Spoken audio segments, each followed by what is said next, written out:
সন্তানে আমার প্রতিবন্ধী ফলামাইনে খাওয়াইতো, ঈদের বাজার করে খাওয়াইতো। এই সন্তানই যদি জেলে তাই আমি মা আমার কি ঈদ রাখবো? আপনি দেন গা বোবা বাইটি কেমনি চিকের বাইরে কান্তা আছে ওই জায়গায়।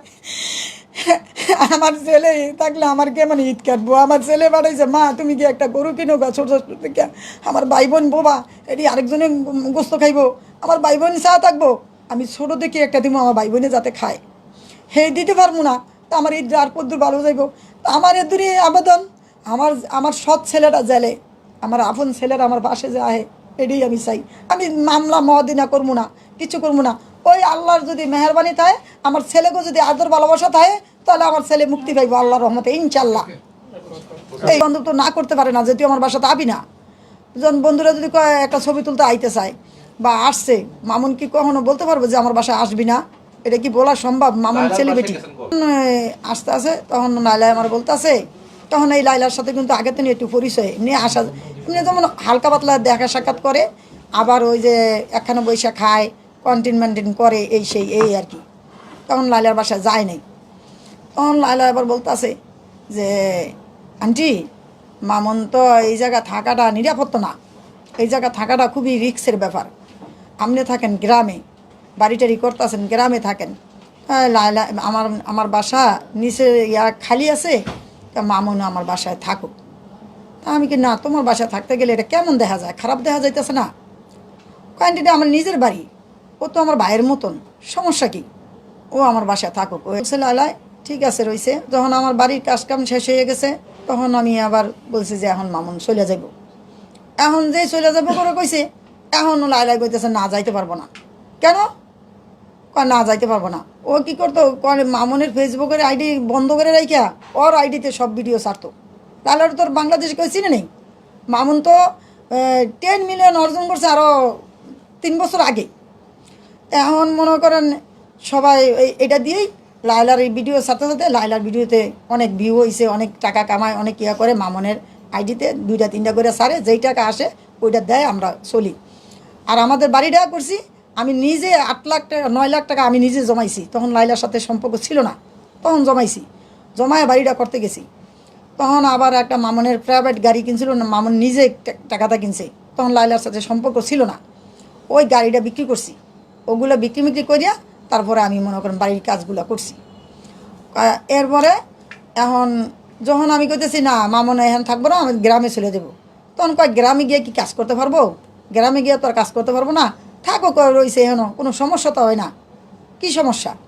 আমি না, মানুষে আবার কানাখোঁচা করবো, খারাপ করবো। না খারাপ কিনা করবো, ও আছে আমার ভাইয়ের মতন তো আছে, সমস্যা কি, থাকো। গত এই 1 বছর ধরে বিয়ার ব্যাপারে আলাপ করছে। যখন কইতেছে আমার বিয়া করতেইব, তখন মামুন কইতেছে মানে তোর বিয়া করবো কেন? তো বিয়ার করার আমার কোনো কথা হয় নাই, আর কোনো যুক্তি দিয়ে আহেনি। আর তোর বিয়া করবো আমি কোন স্বার্থকে? আর তুই এখনই বিয়া ছাড়া তুই আমার মা ভাই বোন কেউরে দেখতে পারস না। আমি তো দেখছি, দেখতে পারস না, ঠিক মতন টাকা পয়সা দিতে দেস না, সব তোর ওই অ্যাকাউন্টে নিয়ে জমাস। মামুনের সরলতা নিয়ে মামুনের টাকাগুলো ওর অ্যাকাউন্টে নিয়ে ঢুকাইতো। তা আমাকে চাইলে ওই অল্প অল্প কিছু কিছু দিত, সেটা তো কোনো রকম খাইতাম চলতাম। এই বানায় এখন আবার এই কথা কস লিগা, আজকে এগুলো কী কস, তোর বয়স কি আর ওর বয়স কি? লাইলার কিন্তু 2টা বিয়ে হয়েছে, আমরা জানতাম না। আমি যখন গেছি দেখছি মেয়ে 2টা, তখন জিজ্ঞাসি কারা?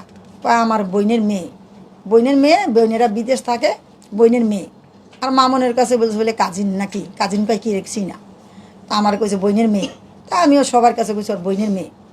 তা এখন আর ওর যে 2টা বিয়ে হয়েছে তাও জানতাম না, এই মারামারির পরে এগুলো বাস্ট হয়েছে।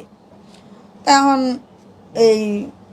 এই করিয়া এখন মামুন কইতেছে তোরে বিয়া, ওখানে মামনেরও কইতেছে বিয়া করতে হইব, আমারে বিয়া করতে হইব। এখন আমি কইতেছি কীভাবে বিয়া করবো? তোমার বয়স কি ওর বয়স কি, ক্লিয়ার বিয়া করবো? এইটা নিয়েই এই যে ঝগড়া লড়াই শুরু হইতেছে। করবো, আমার তো একটা শর্ত থাকতে হইব, তাহলে তোর বুড়া বেটিটা আমি বিয়া করবো কিলিগা? তোর একে 2 বিয়া হয়েছে, তোর 2 ঘরে 2টা বাচ্চা আছে, কি বিয়ার প্রস্তাব দিছে। আপনারা শুনছেন সবাই যে মামুন বাড়ি চাইছে। বাড়িটা চাওয়ার উদ্দেশ্য কি? মামুন এটা ওর একটা ওর মামুনের কাছ থেকে যাতে সরে যায়, এই কারণে একটা প্লাস পয়েন্ট রাখছিল মামুনি। কেন কইছে, হ্যাঁ তুই আমার মা দেখতে পারস না, ভাই দেখতে পারস না, বাপ দেখতে পারস না, কাউরে দেখতে পারস না, খাবার দাওয়া দিতে চাস না, তোর বিয়া করলে এর পর দিন তো আমার বাপ মারে দেখতে পারবি না। তাহলে তুই আমার ঢাকা শহর একটা 10তলা বাড়ি কিনে দে, তাহলে ওই বাড়ির ভাড়া উড়ায় আমার বাপ মা খাইব, আর তোরা আমি কেতকুলির তলে লইলে আটমু, এখনই আডে কেতকুলির তলে লিয়া, তা কেতকুলির তলে লইলে তোরা আটমু, আমার এই বাড়িটা করে দিল, এক দাদা বাড়ি রেজিস্ট্রি করে দিবি, এক দাদা তোরে রেজিস্ট্রি করবো, আচ্ছা দিমু, আচ্ছা দিমু, করতে করতে কখন দিবি, জন্মদিনে দিব, দেয়নি, পরে দিব, দেয়নি, এর পরে দিব, দেয়নি, তখন মামুন কী করছে, রাগ হয়ে যাইব গা, ওর বন্ধুরা দুইটা আইসে, খবর দিছে আমার কাপড় ছুটি নিয়ে যা, আমরা চলে যাবো। তখন কী করছে, ওই যখন রওনা দিছে তখনই মামুনেরে গাড়ির মধ্যে লাইলা মারছে, চুলো ধরে ধরছে যখন, আর এই খামচাটিয়া যখন করছে তখন মামুন জিদ্দের মাথায় মামুনও আবার মারছে, ওই মারটাই মারামারি হয়েছে। হওয়ার পরে ওগুলি লাইফে দেখাইছে যে মামুন আমারে মারছে।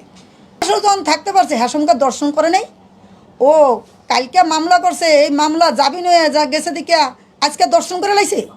আর ছেলে দর্শন করলো, মেয়ে কি রাজি ছিল না? আমি যদি কারোর সাথে রাজি না থাকি আমার কি আরেকজনে নিতে পারবো? কখনো পারবো না। একটা মেয়ে সমান সমান অধিকার থাকতে হয়। আমিও রাজি আছি, একটা ছেলেও রাজি আছে, তখন এই জায়গায় মিলন হয়। আমি যদি রাজি না থাই, ওই ছেলে আমার সারাদিন ফিরাইলেও আনতে পারবো না। তখন আমি জনগণের সামনে কমু যে আমি ওরা তো ভাইয়ের মর্যাদা দিছি, ও কেন আমার সাথে এরকম খারাপ আচরণ করে? তখন আমারে বলতে পারতো, তখন পাবলিকের বলতে পারতো, কাউরে তো বলে নেই। কারণ আজকে মামুনের নামে একের পর এক মামলা দিতে আছে, মিথ্যা মামলাগুলো দিতে আছে, দিয়া হরানি করতে আছে।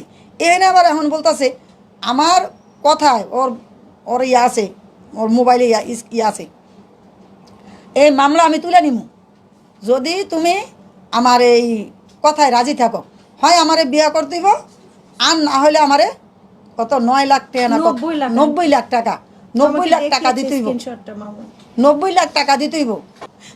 যে সন্তানে আমার প্রতিবন্ধী ফলামাইনে খাওয়াইতো, ঈদের বাজার করে খাওয়াইতো, এই সন্তানই যদি জেলে তাই আমি মা আমার কি ঈদ রাখবো? আপনি দেন গা বোবা বাইটি কেমনি চিকের বাইরে কান্তা আছে ওই জায়গায়। আমার ছেলে থাকলে আমার কেমন ঈদ কাটবো? আমার ছেলে বাড়াইছে, মা তুমি কি একটা গরু কিনো গা ছোটো ছোটো থেকে, আমার ভাই বোন বোবা এটি আরেকজনে গোস্ত খাইবো, আমার ভাই বোন চা থাকবো, আমি ছোটো দেখে একটা দিব আমার ভাই বোনে যাতে খায়, হে দিতে পারবো না, তা আমার ঈদ আর পদ্দুর ভালো যাইব। আমার এ দূরে আবেদন, আমার সৎ ছেলেটা জেলে, আমার আপন ছেলেরা আমার পাশে যে আহে, এটাই আমি চাই। আমি মামলা মহাদিনা করবো না, কিছু করবো না। ওই আল্লাহর যদি মেহরবানি থাকে, আমার ছেলেকে যদি আদর ভালোবাসা থাকে, তাহলে আমার ছেলে মুক্তি পাইব আল্লাহর রহমতে, ইনশাল্লাহ।